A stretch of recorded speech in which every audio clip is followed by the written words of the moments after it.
ফেসবুকে একটা ভিডিওতে দেখেছিলাম যে বাঁশ গাছের ধান থেকে চাল করেছে এক যুবক।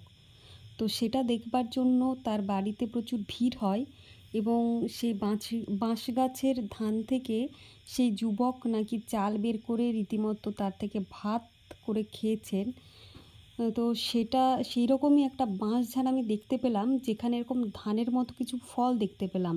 তো যেহেতু আগে সেই ভিডিওটা দেখেছি, তাই আমার আগ্রহটাও অনেকটা জেগে গেছে। তাই ভালো করে পরীক্ষা নিরীক্ষা করে দেখলাম যে এই বাঁশ গাছের এই ধানের মধ্যেও কি চাল আছে নাকি। ভালো করে খুঁটিয়ে খাটিয়ে পরীক্ষা নিরীক্ষা করলাম, কিন্তু পরীক্ষা নিরীক্ষা করে আমি এটার মধ্যে কোনো চাল বা চালের কণা বা কিছু শাঁস জাতীয় কিছুই দেখতে পাইনি। পুরোটাই ফাঁকাই দেখলাম।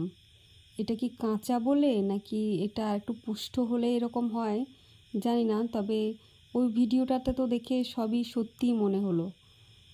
তো এইটা দেখবার জন্য এই বাঁশঝাড়টা অনেকটা উপরে ছিল। তো এই ধানগুলো যখন বাঁশের ধান আমি দেখেছি, দেখে অনেক কষ্ট করে অনেকটা উপরেই উঠেছি দেখবার জন্য, কিন্তু কিছুই তো দেখতে পেলাম না, সবটাই ফাঁকা।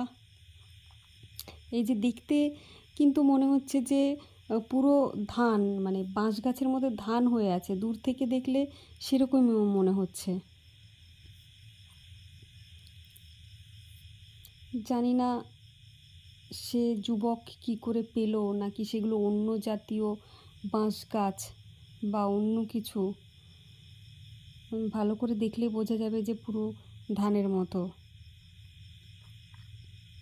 এটা হয়েছে লাভাতে একটি বাঁশঝাড়ে আমি এরকম বাঁশের মধ্যে ধানের মতো ফল দেখতে পেয়েছি।